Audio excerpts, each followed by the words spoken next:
بسم اللہ الرحمن الرحیم نحمدہ ونصلی علی رسولہ الکریم اما بعد۔ الحمدللہ الاحسان اکیڈمی کے زیر اہتمام سورہ یاسین شریف کا ترجمہ و تفسیر مکمل ہو گیا ہے۔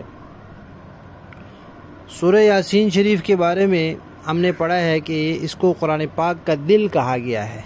جیسے کسی بھی حیوان کے جسم میں دل مرکزی اہمیت کا حامل ہوتا ہے، ایسے ہی قرآن پاک کے اندر سورہ یاسین شریف مرکزی اہمیت کی حامل ہے۔ کیوں؟ اس لیے کہ اس کے اندر بنیادی عقائد کا بیان ہے۔ تو معلوم ہوا کہ اللہ اور اللہ کے رسول کے ہاں، دین اسلام اور شریعت کے ہاں عقائد کی اہمیت بہت زیادہ ہے، اس لیے کہ اللہ تعالیٰ نے انسان کو عبادت کے لیے پیدا کیا ہے، اور عبادت جو کرتا ہے اس کو کہتے ہیں عبد، اور جس کی عبادت کرتا ہے اس کو کہتے ہیں معبود۔ تو جب تک معبود کے بارے میں عقیدہ نہ ہو کہ یہ ہمارا معبود ہے، یہ ہمارا رب ہے، یہ ہمارا خالق مالک ہے، تب تک اس کی عبادت کیسی ہوگی؟ تو عبادت بھی تبھی صحیح ہوگی جب عقیدہ صحیح ہوگا۔ اور دوسری بات یہ ہے کہ دنیا کے اندر بہت سے عقیدے ہیں، بہت سے مذاہب ہیں، قرآن پاک میں بہت سے تذکرہ ہے یہودیوں کا، عیسائیوں کا، مجوسیوں کا۔ تو ان سب کے اندر مسلمانوں کی ایک پہچان ہونی چاہیے، اور مسلمانوں کی وہ واحد پہچان عقیدہ ہے۔ اگر عقیدہ نہیں صحیح ہوگا یا عقیدہ معلوم نہیں ہوگا تو گویا دنیا میں پھر مسلمان کی کوئی پہچان ہی نہیں ہے۔ اچھا، عقیدہ کہتے کس کو ہیں؟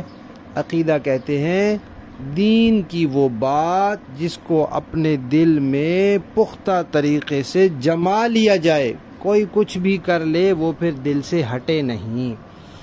اور اتنی اہمیت عقیدے کو کیوں دی ہے اللہ تعالیٰ نے اور اللہ کے نبی نے؟ اس لیے کہ عقیدے میں صرف ایک بات ٹھیک ہوتی ہے، دو باتیں کبھی بھی نہیں ٹھیک ہو سکتی۔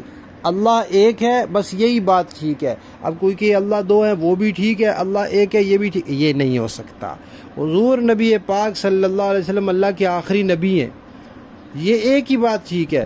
اگر کہے کہ آخری نبی ہیں یہ بھی ٹھیک ہے، لیکن ان کے بعد ایسا ویسا فلاں بھی نبی ہے، یہ ٹھیک نہیں۔ عقیدے میں ہمیشہ صرف ایک ہی بات ٹھیک ہو سکتی ہے، اس لیے عقائد کی اہمیت پر بہت زور دیا ہے۔ جتنے بھی دنیا میں انبیاء آئے، سب انبیاء کا عقیدہ ایک تھا، سب صحابہ کا، جتنے فقہاء گزرے، جتنے اولیاء کرام، ائمہ دین، ساروں کا عقیدے کا کوئی اختلاف نہیں۔ جس کا عقیدے کا اختلاف ہو گیا وہ تو پھر اس دائرے میں رہتا ہی نہیں ہے۔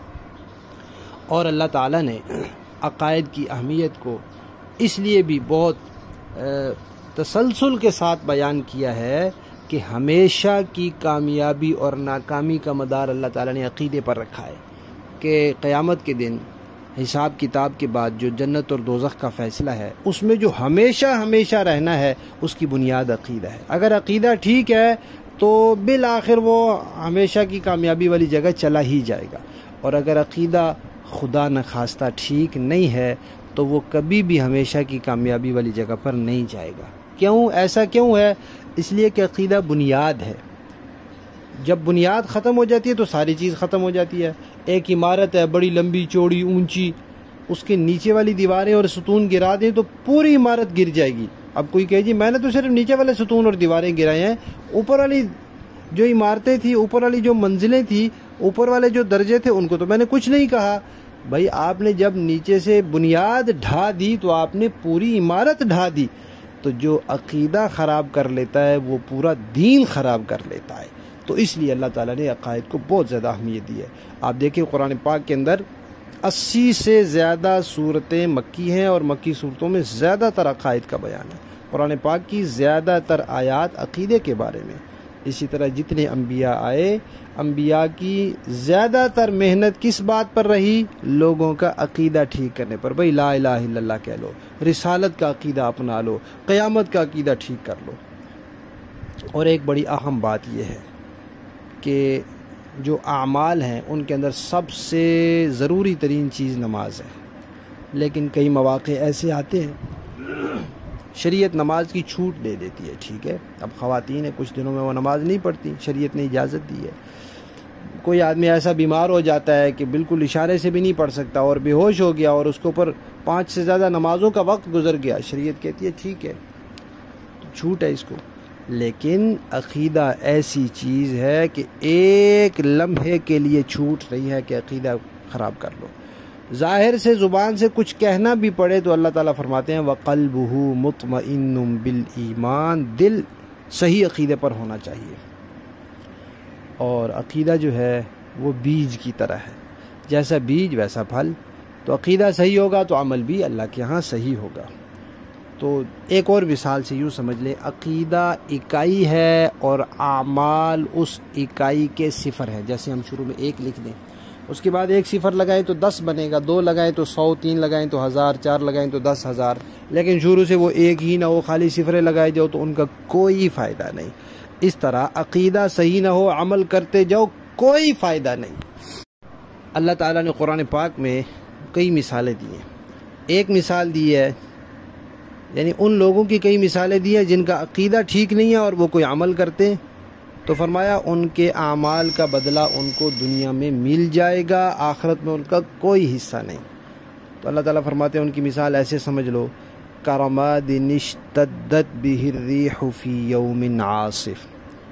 راکھ ہوتی ہے نا، راکھ ہلکی پھلکی ہوتی ہے اور ہوا چلے تو اڑ جاتی ہے، اور تیز ہوا اور آندھی چلے تو کچھ بھی نہیں بچتا. تو فرمایا ایسے ہی ہے جو دنیا میں عقیدہ صحیح نہیں کرے گا، عمل جو مرضی کرتا رہے، آخرت میں کچھ نہیں بچے گا. دوسری مثال دی ہے کہ جس کا عقیدہ خراب ہے وہ ایسے کَسَرَابٍ بِقِيعَةٍ يَحْسَبُهُ الظَّمْآنُ مَاءً، کہ جیسے صحرا میں انسان دور سے چمکتی ریت کو سمجھتا ہے پانی ہے، لیکن پاس جاتا ہے تو پانی نہیں ہوتا، یوں ہی وہ بھاگتے بھاگتے صحرا میں پیاسا مر جاتا ہے. تو فرمایا جس کا عقیدہ ٹھیک نہیں ہے وہ اپنے عمل کو سمجھتا ہے کہ بھئی اس کا مجھے کوئی اجر ملے گا، لیکن جب آخرت میں پہنچے گا تو کوئی اجر نہیں ہوگا. بہت سی مثالیں ہیں قرآن پاک میں. اس عنوان پر الاحسان اکیڈمی کا ایک عقائد کورس منعقد ہوتا ہے، اس میں عقائد کی اہمیت اور فضیلت اور ضرورت اس پر تفصیلی بات ہوتی ہے. تو قرآن پاک کے اندر نبی پاک صلی اللہ علیہ وسلم کی احادیث طیبہ اور سنت میں عقائد کی، عقیدہ ٹھیک کرنے کی جتنی اہمیت ہے اس کو دیکھ کر یہ کہا جاتا ہے کہ اس دنیا میں، اس کائنات میں سب سے اہم ترین چیز، سب سے ضروری ترین چیز صحیح عقیدوں کا جاننا اور ماننا ہے. بس اسی پر ہم اپنا یہ کورس ختم کر رہے ہیں کہ اس کائنات کی، اس دنیا کی سب سے اہم ترین چیز کیا ہے انسان کے لیے؟ صحیح عقائد کا جاننا اور صحیح عقائد کا ماننا. اللہ تبارک و تعالی ہم سب کو صحیح عقائد جاننے اور صحیح عقائد ماننے کی توفیق عطا فرمائے. آمین ثم آمین بجاہ النبی الکریم صلی اللہ تعالی علی خیر خلقہ محمد وعلی آلہ واصحابہ اجمعین برحمتک یا ارحم الراحمین.